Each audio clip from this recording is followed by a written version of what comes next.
It's 10 o'clock. Welcome in on this Wednesday, the day before Thanksgiving. So much to get into. Hope everybody's, looking at the traffic today, it appears that a lot of people are off work. A lot of travel, folks, downtown Birmingham today. Yeah, the grocery store yesterday indicated a lot of people were off of work, too. And a lot of people had not got started on their shopping like me. And that was fun. Yep, we will not be here tomorrow because it is Thanksgiving, but we will be back here on Friday. A fun show planned on Friday. Man, we got the Egg Bowl at 11 o'clock that morning. We've got Conrad dressed up like Cam Newton. Molly gets to do her Emmy award-winning makeup on Conrad. It's gonna be fantastic. Molly has been shopping the last 3 or 4 days looking for the very best makeup and glitter for Conrad. So it's gonna be a lot of fun. He deserves the best. Only It's the edible, best. don't worry. And we know his skin is very sensitive to certain products. He's a sensitive kind of guy. He is. Yeah.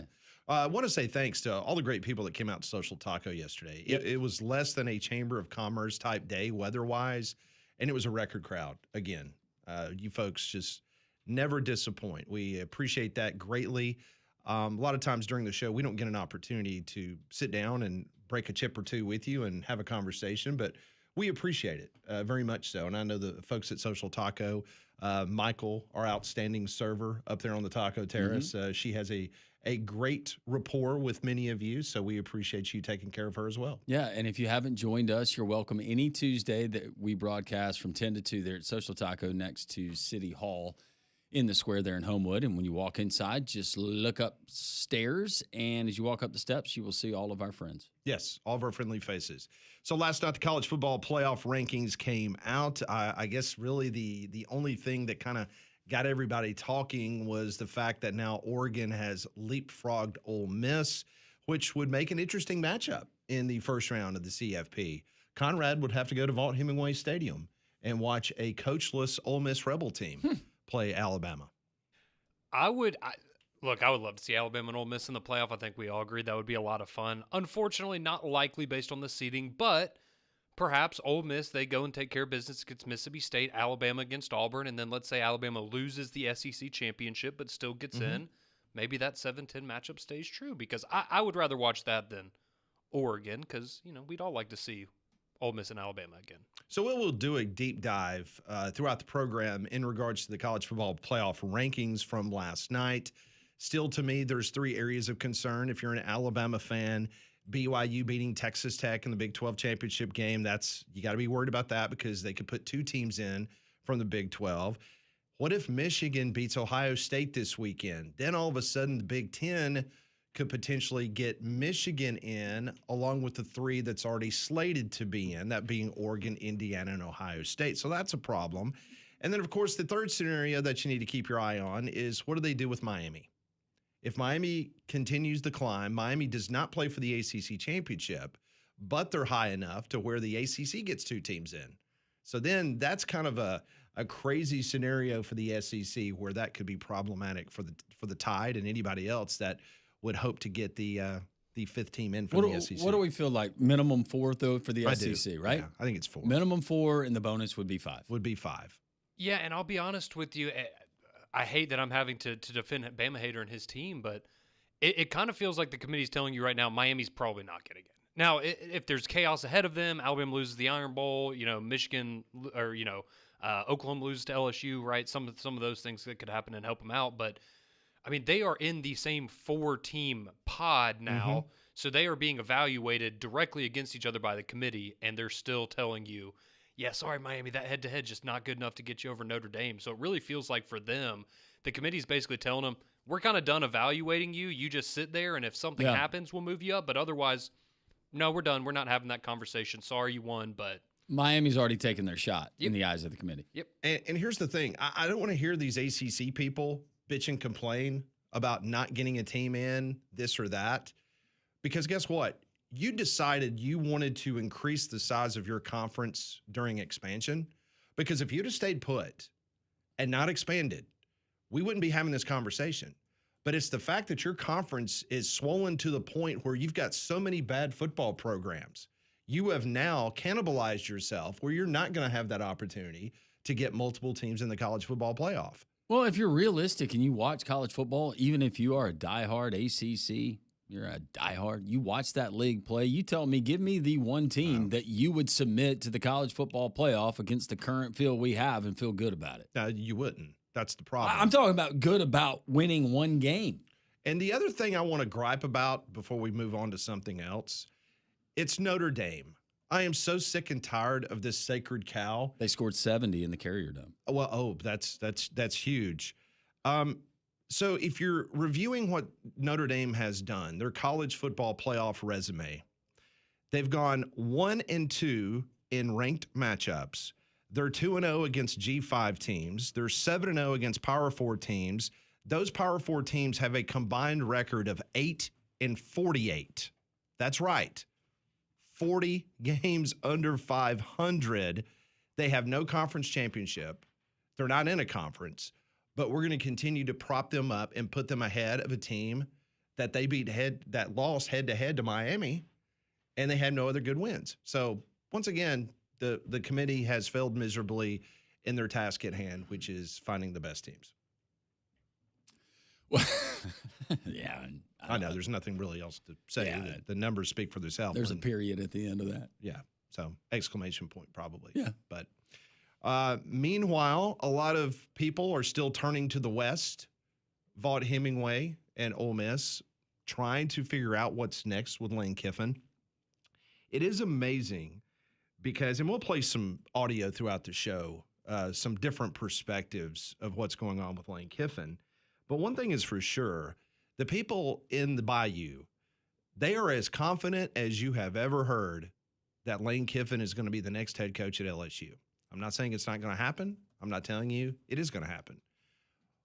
I'm just curious who their backup candidate is, because a couple of weeks ago it was going to be Eli Drinkwitz, and everybody must have listened to the same radio show in St. Louis that we did, because there ain't nobody wanting to hire Eli Drinkwitz. I did find it interesting that last night Ross Dellinger reported that the Missouri Board of Curators are meeting today at 3 o'clock, potentially to give him a contract extension and a raise. Well, unless he absolutely just hates the city of Como, good for Eli. Absolutely. He's earned an extension there. Mm-hmm. Yeah. Still hasn't won a big game in Como, but hey, that's why this country is the greatest country in the world. If they're They rewarding seem to you, be happy where they are. Yeah. Yeah. So everybody is concentrating on what's going on potentially in Oxford, and maybe we'll get an answer. Maybe something will leak out before the Egg Bowl on Friday. We're supposed to find out, I guess, officially on Saturday, according to the athletics director at Ole Miss. So we'll wait and see. Meanwhile, the Auburn coaching situation is one that we obviously follow very closely each and every day. And I would say that within the last 24 hours, there has been a wind of change in regards to what potentially could happen on the Plains. It's a situation that we all know that DJ Durkin, who is the interim head coach right now, a lot of people have been very fond of him and potentially a guy that ultimately would get the job at Auburn. John Sumrall is the other name that has been prevalent over the course of the last few weeks. But it just seems that within the course of the last 24 hours, there has been a steam of gain in regards to potentially DJ Durkin being ultimately the guy at the Plains. yeah, and that's always been the other guy that we prominently talked about and always reserved that John Cohen could pick DJ Durkin. It could be somebody else that we're not even talking about, but John Sumrall has been the leader in people that I've talked to, and I know that you've talked to throughout the process. That doesn't mean that John Sumrall is not going to be the head coach at Auburn. Correct. But there's a lot of smoke out there that DJ Durkin has gained a lot of traction, is potentially becoming the next head football coach. I don't even want to get into the reasons why, if it would happen. My question would be for the Auburn fans, you good with this? Because we really haven't had this conversation. Would you be good with DJ Durkin taking over as the head coach?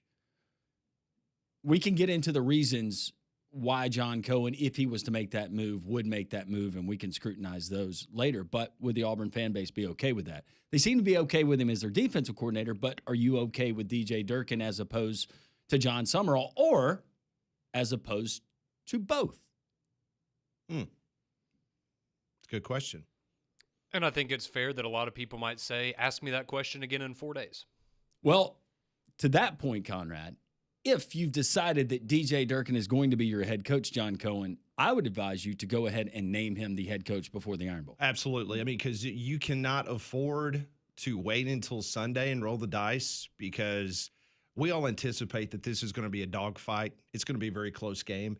Auburn very well may win the game, but if you go into it hoping for a Sunday announcement that it is DJ Durkin, and let's just say Alabama boat races you at Jordan-Hare Stadium, that's not a good look. That's not a good look. Well, and if he wins the game, it looks like you had a knee-jerk reaction and you hired him because he won. Correct. He's a hero. Right. So I agree with Landrum. If this is your guy, then it would behoove everyone if you name him before the Iron Bowl, Friday afternoon. John Cohen sends out a press release and says that DJ Durkin, we're removing the interim tag moving forward. He is the head coach of the Auburn Tigers, period. Have a introductory press conference on Sunday, so whether you win the Iron Bowl or lose the Iron Bowl, you're already out in front of it, and it's done. Yeah, and I'll put this out. If John Summerall is not named the head coach at Auburn, it was not John Summerall turning the job down. This is an Auburn move. And the other thing you have to wonder about John Summerall, and agents in this business, we talk about coaches all the time, but the agents are paid to do one thing, and that is trying to get the best deal possible for their client. And it goes without saying that John Summerall has had a conversation with Florida. He's had a conversation with Arkansas. If Lane Kiffin leaves Ole Miss, he's going to have a conversation in Oxford. And who knows if he's had a conversation with the folks at LSU, kind of as a backup in regards to the Lane Kiffin situation. So maybe the time frame that his interest in the Auburn job does not line up to the time frame that Auburn prefers. So I'm not saying that John Summerall won't be the ultimate head coach at Auburn, but you have to think of all of this stuff in the totality of conversations between the agents and all these different schools. Yeah, I just, with the whole timeline that was given to us, and that doesn't mean that other conversations haven't taken place, but it was originally let DJ concentrate on the season. Then we'll have that conversation. Maybe it was believed on Saturday night, late after the game or early on Sunday morning. But that really never made sense to me because of all of the urgency that you have with a candidate like John Summerall and his name being mentioned for potentially Ole Miss and then LSU, and he's in the mix at Florida. He's, as far as that next tier guy, he's the top guy in that next tier of coaches in this cycle. So I don't know why you would back yourself into a corner, but that doesn't mean that John Cohen hasn't had the conversation with DJ Durkin at some point, right? And go, hey, go ahead and give me your sales pitch. Yeah, I mean, it's pretty easy. You walk down the down the office there in the athletics building and say, hey, let's have a conversation. The other thing that folks need to realize that we are seeing before our eyes the changing of the industry in regards to what is the most important thing, especially when you're running football programs. We've seen the elevation of general managers. The general managers, that hire seems to be almost as important as the person that's going to be calling the X's and O's on the field as the head football coach to these organizations. Back in the GMs making $1 million. Absolutely. Back in the day, it was always the head coach is the CEO of the football program, makes all these decisions. Well, now the general manager is going out, acquiring talent, putting a roster together, and then the coach needs to go coach them up. Need to keep this in mind. If Auburn does decide that it's DJ Durkin, I would assume, this is an assumption by me, that you're going to pay less money for DJ Durkin than you're going to pay for John Summerall. You're able to take that money saved, put it towards roster retention, which is so very important, especially with the current roster that Auburn has. So just food for thought in regards to DJ Durkin possibly being the next head coach at Auburn. Yeah. When John Cohen, if DJ Durkin is introduced, I would also suggest, just brief piece of advice, take it or leave it. Do not put that as one of the selling points that you got a really, really good deal on a coach. Oh, no, that's not going to go over well. Don't start there. So we'd love to hear from you in regards to the Auburn coaching situation. 1-800-239-WJOX, 205-834-9450. That is the courtesy GMC text line. We will have 10:45. We'll talk to Brian Edwards from Vegas Insider. 11 o'clock, the voice of the Alabama Crimson Tide, Chris Stewart. Brett Norsworthy, the Southern gentleman. Usually on Thursday. He'll be on today at noon. Trey Wallace never disappoints as well at 12:30, his weekly spot on regards to all of this in the coaching carousel. So we want to hear from you on this Wednesday. This is Three Man Front on Jocks.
It is 1-800-239-WJOX. That is the phone number here to Three-Man Front.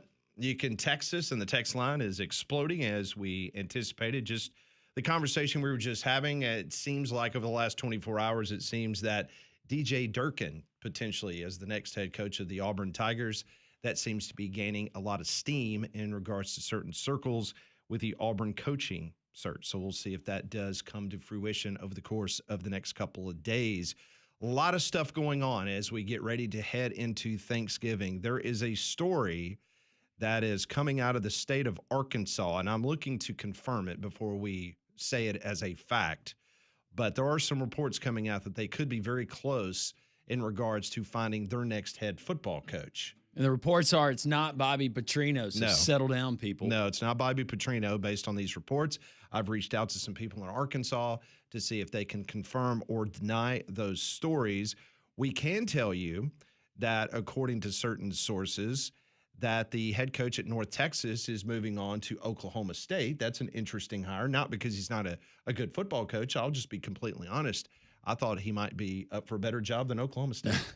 Yeah, Oklahoma State, that job has kind of petered out as far as however you thought about it in the Big 12 in the past. But Eric Morris, really talented guy. Mm-hmm. He's a young guy. The offense that he runs, the quarterbacks that he's developed, recruited, worked with in his past, I think it's a great hire for if they liked what Gundy was running with the offense back in the heyday of Oklahoma State football under Gundy. That's what you're going to get with him. Look at what he's done with Mestamaker at North Texas. This is a kid that never started a high school game, and he is putting up record numbers. And I imagine 10-1, by the way. He'll be joining him at Oklahoma State probably. But yeah, see, I had kind of forgotten. I remembered some of the stops, but I was going back and looking at, like you mentioned, the people that he's worked with in his career. Patrick Mahomes, Baker Mayfield, and Cam Ward. Pretty good resume of quarterbacks that you've developed and helped in the college. Eric ranks. Morris is a prime example of how to take over a program and move it in the right direction and actually build. Because you remember I think it was his first year, they played Cal to open the season. And Jaden Ott ran for 9,000 yards, and they got creamed. Yep. They're 10-1 this year. And North Texas is going to let him stay throughout the playoffs or whatever happens. Like, you're our guy. Thank you for getting us here. You're going to be good to go. Can't say that Ole Miss is going to do that come Saturday, but at least North Texas, they're taking the high road. That's a good hire. They're going to let Eric Morris do the same, although he is now going to be the head coach at Oklahoma State. Meanwhile, UConn's Jim Mora, he is leaving Connecticut for the mountains of Colorado. He is heading to Colorado State as the next head coach. Be respectful. I've never been to Colorado State's campus. But sight unseen, I would have done the same. Good for you, Jim Moore. I have to imagine it's probably pretty nice, at least comparatively. Colorado Springs is a really It's a little really bit more great wide place. open than where he's living now. I would think so. Yeah. Also, barring a last-minute candidacy of newly fired California coach Justin Wilcox, it appears that Oregon State is now down to 2 finalists for their job. It will either be Montana State head coach Brent Vigen or Vegan, whichever one you want to say, Vigen. Let's go vegan. Vegan, Brent Vegan, why not? And Alabama wide receiver coach and co-offensive coordinator Jamarcus Shepard. Hey. It's down to those 2 guys, according to the Oregonian newspaper. Vegan is 50 years old. He's an established winner in the FCS. He's 57-12 at Montana State. He was actually in Portland on Sunday. Flew to Portland. Had a face-to-face. He's a great candidate, Pat. The best candidate. Shepard, of course, he's 42 years old. He's been a high-level assistant at both Washington and Alabama for Kalen DeBoer. A press conference, according to the Oregonian, will be early next week. So we'll see what happens. It's interesting because I remember back when Nick Saban ran the program, and this is not a shot at Kalen DeBoer, but when guys were up for jobs, those interviews did not happen until maybe after the regular season was over with and that week leading into the SEC championship game. But you have Kane Womack, who's had multiple conversations. You've had Jamarcus Shepard have conversations. So, Conrad, if Alabama doesn't look as sharp Saturday, there's your food for fodder. It's just crazy to think that Jamarcus Shepard, Kane Womack, and Kalen DeBoer are all going to be gone next year. That's a lot of turnover on the coaching staff there in Tuscaloosa. All right, speaking of that, that's a good segue. This was on the CBS Sports Network. Damian Harris, who was on our program during SEC football media days, great running back at Alabama. Sharp guy. Played for the New England Patriots. He's one of the college football experts. He was on a roundtable discussion yesterday, and take a listen to this scenario that the host brought up, and then listen to Damian Harris's response. This is what I'm going to set up, okay? Alabama loses to Auburn. Lane Kiffin waits for that game to be over to see what Kalen DeBoer does. Kalen DeBoer goes back to his office and says, you know what, I think I'm going to take the Penn State job. Lane Kiffin goes to Tuscaloosa and takes the Alabama job. That would be doomsday scenario, Richard. I mean, that would be absolute bonkers. Is that too crazy to think that that would not happen? Hold on. You're not crazy. If Alabama fans, and obviously the outcome of the Iron Bowl will dictate a lot of what I'm about to say. But hypothetically, if Alabama loses the Iron Bowl to Auburn, and then you took a poll amongst every Alabama fan out there and say, would you rather have Lane Kiffin come in here or would you rather keep Kalen DeBoer? I'm going to keep it zipped after that. You have more ties to the university than anyone else on this call right now. Who would you rather have? I'm going to go with familiarity. I played for Lane.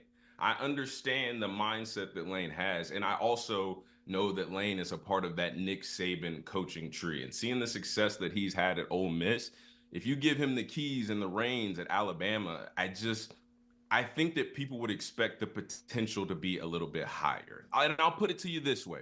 When Kalen DeBoer was hired, there was a lot of grumbling. I'm not going to repeat everything that was said, but y'all know it. And there's still grumbling to this day. If something were to happen, this scenario we're talking about, Alabama loses to Auburn, Kalen DeBoer takes the Penn State job. If Lane Kiffin says he wants to go to Alabama, I don't think those same rumblings are going to happen just because, like I said, the potential, the ceiling of an Alabama program, it just might be higher with Lane Kiffin than Kalen DeBoer. So Damian Harris, Start the drum beat. he said something that has been out there for weeks. He said it out loud. They did. That Alabama loses the Iron Bowl, DeBoer goes to Penn State, Lane Kiffin ends up at Alabama. Well, you cannot spell Alabama Crimson Tide without Lane, True. but you have to use all three. So I'm going to ask Conrad the question See, that Conrad. Damian Harris brought up. He's doing If his you were to thing. do a poll of Alabama fans, would they want Kalen DeBoer or would they want Lane Kiffin? Oh, if you were to poll Alabama fans after a loss to Auburn, yeah, I think in the moment, the majority of them would go Lane Kiffin. I think that's stupid, but I think the majority of them from emotion. What about right now before the game? No. I think a good chunk of them would, but I don't know if You over say the majority 50% the majority would still want Kalen DeBoer. Right now, yeah. So- I think okay. so. In this hypothetical, when would potentially Kalen DeBoer announce it? Does he wait till Sunday? If it was going to happen. I would assume that if there's any validity to any of that, Hypothetically. that you would start hearing rumblings Sunday in regards to the interest is mutual between Penn State and Kalen DeBoer. Yeah, because I mean, at that point, you have a bowl game, but your season's over. Yeah, the right? We know there's Your interest from season's Penn over. State now.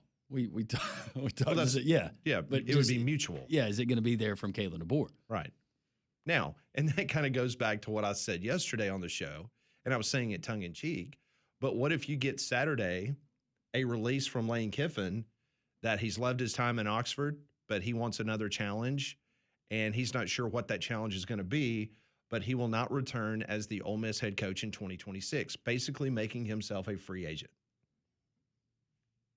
So he doesn't know where he's going to be. He just knows he doesn't want to be in Oxford. Correct. He wants another challenge. Cool. Okay. Because I would assume that they already have it worked out to where, okay, are you going to let me coach? Whether I'm here or not, are you going to let me coach the college football playoff? That has to already be decided. Oh, absolutely. Yeah. And I think that decision, based on the people I talked to, is you're not coaching. I feel like that's probably what they talked about on last Friday. Yeah. So then the question is, what kind of information do we get on Saturday? But that is very fascinating that Damian Harris brought that up, because It has been out there. I spent a lot of time on the phone the other night from people. Former players have been talking about it. Well, and he's vouching for it. Like he would be in Yeah, favor of not that. only that former player, but some former players most recently have heard the exact same thing. So if Alabama wins against Auburn, I think it's safe to say that Kalen DeBoer's not going anywhere. I would just say this for the people that, I'd much rather have Lane Kiffin than Kalen DeBoer. If that's your opinion, that's perfectly fine. How are you going to feel when you score a touchdown in Bryant-Denny Stadium and you see somebody run over and dunk on a basketball goal on the sideline because people don't like what Kalen DeBoer wears, they don't like ice cream trucks at practice, they don't like playing music at practice, but you want to bring in like that kind of – I'm just saying. And there's no more A-Day game. I'm just saying that's the kind of thing that people – be careful what you wish for, I guess. But you will get your black Alabama helmets. Oh, then I'm all for it then. Let's do it. All right, we will get to your It's got to be part of the deal that he signs, right? Sure. Alternate uniforms for Alabama. No doubt. Do we get in camo? Is that, Sure. Is why that not? coming with him? I don't know. That might be staying in Mississippi.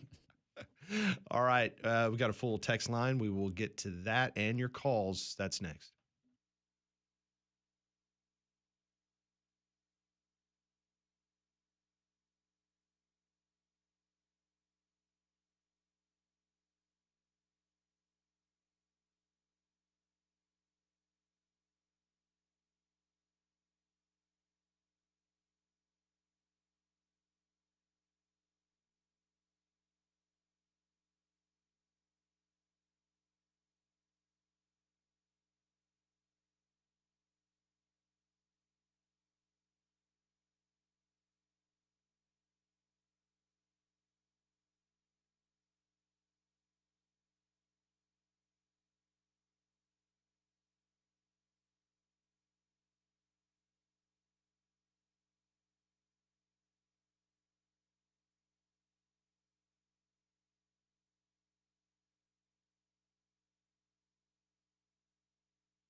205-834-9450. That is the number on the Courtesy GMC text line. Last night in basketball, Auburn gets shellacked by Michigan. Ooh. That was a let me take you out to the woodshed and spank you as hard as possibly can be. Yax Lindeborg, man. Michigan, they put on a clinic. Yeah, Auburn did not play well, but Michigan played really, really well. And their size and the way that they shot the ball last night, Pat, they have that work and they'll win a championship. Yeah, Auburn only shot 35% and missed 15 free throws. Yeah. Yeah, not good at all. Former UAB player Yaxel Lindeborg scored 17 points. He made 3 triples. And it was interesting because Bruce Pearl on the TNT broadcast actually brought up that they offered Yax $1 million to try to get him down on the plains a couple years ago and didn't even have a conversation, didn't even go very far. So, 3.5. Man, Bruce has been so good these last 2 games. Listening to the Auburn game, he is fantastic. Alabama wins big, 115-76 over UNLV. By the way, Auburn's got another game in the tournament. They're going to take on St. John's tonight. St. John's is a 6.5-point favorite. Meanwhile, the Tide, they're going to play Maryland, and they're a 14-point favorite against the Terrapins. And shout out to UAB. The Blazers go down to Jacksonville, Florida, and they went 2-0. They knocked off UTEP yesterday, 75-59. That's their 5th win in a row. They've improved now to 6-2 on the season. They out-rebounded the Miners by 24 on the boards yesterday. That was the largest rebound margin against an opponent for UAB since 2017. So Blazers are kind of coming into their own now, and that's the way it is in this world of transfer portal. Every single player on UAB's roster is brand new. Every single player. It's going to take a little while. Yeah, it is. Kind of get used to each other. Did they play on that same court yesterday? Yes. Oh, God. It was brutal. It's the ugly. I mean, I'd much rather look at the Oregon one, that has all the tree design. That one is infinitely better than it was what UAB has been playing on. It was bad, and not to mention the fact I was on the radio broadcast yesterday, and I was not going to pay the $25 to watch the game. That's why you listen to the broadcast on Jobs. $25 for a subscription to watch that tournament, and it was like an online streaming thing. Sorry. Maybe our Guatemalan friend had some people. Maybe he had it on Twitch. Yeah, maybe so. Maybe so. All right. So let's get to the text line. We'll talk to Brian Edwards coming up in about 10 minutes. I know many folks are chiming in on what we discussed at the very beginning of the show. It appears that over the course of the last 24 hours or so, DJ Durkin is possibly the top name on Auburn's candidacy for the head coaching position. And I know many of you are texting in telling us about all these people that John Sumrall is following on social media. And who's following John Sumrall? Yeah, I do not put any stock in that whatsoever. So I saw one of those on social media yesterday, and then I went and did my own research and went to the account and looked, and there wasn't anything there. So I asked, if you text that in, please save me the time and just tell me how many. I'm not going to go and look it up. I tried to. I'm not going to request to follow and then check it out. First of all, do you believe John Sumrall is actually running his social media account? Based on the number of posts, which was 4, tells me yes. But I don't know. Yeah, I guess his daughter doesn't run it, so maybe he does it. In my experience, these guys do not do any of that, period. The only one I think actually runs their own account is Lane. It's a good picture of his dog last night. It was. Looked like, did not have the face of one of the, you see your dog and it's like that, oh, you're leaving, oh, you're getting up to do something, and I just want you to stay right here with me. Do you think Lane Kiffin has a dream board? I bet he does. As he's doing his social media, he peers up to his dream board and he's like, yep, there it is. There's the one that I've always been chasing. It's right there. It's just a little cut out of a magazine, out of like a Southern Living picture of the capstone.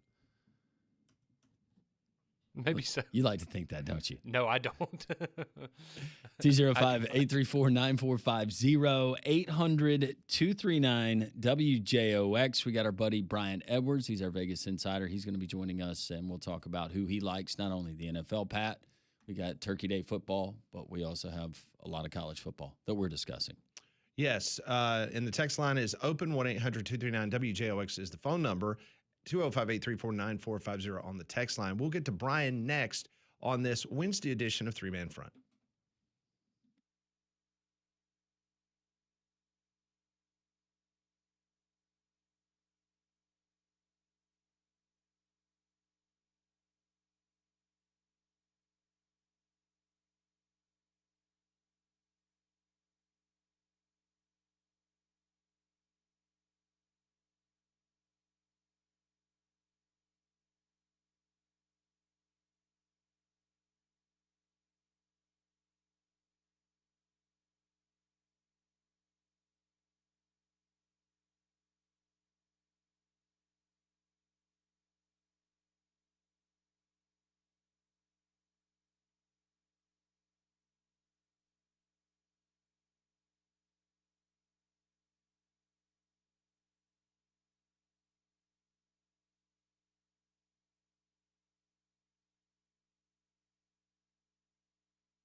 Brian Edwards is going to join us momentarily here on the program. We've got Thanksgiving coming up tomorrow. We've got NFL games. We've got college games starting on Friday. And Brian Edwards joins us from MajorWager.com, Vegas Insider. Joins us on the Higginbotham Hotline. I need some crypto, Brian. Man, have you guys ever had your Twitter hacked? I had not. I've been on Twitter, I believe, since '09, and got hacked last Friday. Was locked out until yesterday morning. It was my friends kept sending me screenshots. Apparently, there were 3 different posts that went up. One bragging about I'd won 100,000 doing something and bought some car or something of that. I don't know. Are you still using Go Gators as your password? No, and I'm not going to share my password right now. Yeah, please don't. I think it's probably got you in trouble the last time. Okay, we've got so much to get into with you, so let's get right to it, shall we? First off, let's talk about the Iron Bowl Right now, I believe it keeps fluctuating between 5.5, 6 points. Bama a favorite on the road there on the Plains. Do you like anything in the game itself? You know, whether it's a side, whether it's a total, or you go on a prop. What do you think in the Iron Bowl? Where are you leaning? Well, I like Cam Coleman plus 225 at DraftKings or plus 190 at FanDuel to score an anytime touchdown. He scored a touchdown in 3 of the last 4 games. If they would target him 15 times a game, like I've been saying all season, he would score a touchdown every game. So I like that. I sort of lean Auburn on the side at plus 6, but I haven't played it. Just glancing at some props just now, I saw Deuce Knight is to score 2 touchdowns or more is plus 750. I would be, big plus money. I'm talking about like baby plays. He scored 4 rushing touchdowns last week. Obviously, that was Mercer. But, it just makes me think that if they're down in goal line situations, it's going to be him getting the call, perhaps before Jeremiah Cobb. Lean Auburn on the side. I'm definitely betting Cam Coleman anytime touchdown. I'm kind of tempted to do a Deuce Knight, 2 touchdowns at plus 750, and that's where I'm at. All right, another rivalry game out of the SEC. You got 14th ranked Vandy taking on 19th ranked Tennessee there at Neyland. It's hard to imagine Diego Pavia not winning this game. Just his whole story, his whole ride, it's hard to imagine. But Vanderbilt, they have not won in Knoxville since, I think, 2017, 2018? It's been a minute. Who do you like in this one? Well, just that exact same thought process, Landrum. I just do not see Diego Pavia losing this football game. And they've been just dynamite as underdogs with him on the road. A road underdog specifically 6-1-1 against the spread with 4 outright wins, and then whether home, away, whatever, as an underdog 14 times under Pavia, 10-3-1 against the spread with 7 outright wins. And since losing to Bama, Vandy's won 4 of 5, 4-0-1 against the spread in those games, maybe 5-0 if you got plus 3.5 against Texas. And man, has he turned it on. Last 3 games, he's had passing yard totals of 365, 377, and 484 with an 11-1 TD-INT ratio. I just do not see Diego Pavia not carrying his team to victory. He's got a great play caller in Tim Beck, and this offense is rolling right now. I think it's a high-scoring game. Give me Vandy. I think they went outright. All right, it's an interesting game with Miami and Pittsburgh, and the reason why is because now Miami is still knocking on the door to the CFP, and they really need to make a statement against Pittsburgh, because if the committee is already snubbing their nose at Miami by beating Notre Dame head-to-head, you got a feeling that they're looking at Miami. They've got to make a statement against Pittsburgh, just like Notre Dame did. The point spread is 7 here. You got to play one way or another. You like Miami to try to pour it on, or you like Pittsburgh and the points, or maybe even an outright upset over the Canes? Love Pitt to win outright, plus 220. I mean, more betting-wise on the plus 7, but they're 6-1, both straight up in ATS in their last 7. The only loss to Notre Dame, 5 wins by 14 or more during that stretch. I hope they get Desmond Reed back, second-team All-American last year, who missed last week's game. But if not, the true freshman, Ja'Kurion Turner, he had 201 rushing yards last week against Georgia Tech. Pitt's defense is 9th nationally against the run. The Hurricanes, 6 games as road favorites in November under Cristobal, 2-4 straight up, 1-5 against the spread. The forecast is temperatures in the low 30s with snow flurries. I thought Miami was catching a break with the game at noon, but the weather doesn't look like it matters. For it's the high temperature is 34 degrees for the whole day. So Miami, cold weather. I love Pitt in this game. Brian Edwards, our Vegas insider, joining us on 3-Man Front and on the Higginbotham Hotline. NFL, we've got our typical Thanksgiving Day games. When I think about Thanksgiving Day, I always think about the Detroit Lions, namely. But they host the Green Bay Packers. That gets us started Tomorrow at Ford Field, Detroit around a field goal favorite. Who are you seeing in this one? I like Detroit. Should be some 2.5s still out there, Okay. but might have to play a little extra juice on 2.5. They've gotten the best of Green Bay in this rivalry lately. They've won 6 of the last 8. Now, obviously, they did not in week 1, so they're in revenge mode here. They've won 3 of the last 4 over the Packers at Ford Field. They're starting to get healthier. They're still without safety Kirby Joseph another week, but y'all's guy, Terrion Arnold, is trending toward being back. The Packers are mired in a 2-7 against the spread slump. I don't like downgrade Detroit from last week. I think the Giants are playing pretty good ball, even though they've lost like however many in a row. But Jameis is playing good, and they got a scare last week, but they did what they needed to do to get the dub and rallied. And home teams on a short week are in an advantageous spot. They don't have to travel. Give me the Lions -2.5. I would like it still at 3, but hopefully you can get 2.5. All right, Brian, it could come from the NFL, it can come from college football. Need a winner. Who else do you have on your sheet that you're eyeing not only tomorrow, but maybe through the weekend? Small opinion, Georgia Tech. Got to have 14, though. They're 17-6 against the spread with 13 outright wins as an underdog under Brent Key. So that's just an automatic play, even though Georgia is seemingly peaking. I got to go Ja Tech there. I love Missouri -2.5 at Arkansas. They outplayed Oklahoma last week. For those that didn't watch the game, Kevin Coleman dropped a touchdown pass. They had more first downs, yards, and time of possession, and they're not going to be able to stop Missouri's running game. Let's also go to Missouri team total over 30.5. Arkansas has given up at least 32 in 8 of their last 9 games. And as always, I'm all about Mike Washington, Arkansas's running back, rushing yards prop over. I have not seen any player props for them yet, but it's in the 68.5 to 74.5 range in the last 3 or 4 games. I would like it all the way up to probably 80. And what else? Oh, you want a little Summit League total? Remember I was hitting those Summit Leagues late last year? Yep. How about the Omaha Mavericks and FIU over 160.5? That'll be tipping off at 1 Central today. Oh, gosh, what else? Haynes King over 66.5 rushing yards. What else? I think that's about it Okay. that I can think of. All right. Yeah. Not that this is your professional opinion, but what is your opinion if you had to take a side in the Iron Bowl? Who would it be?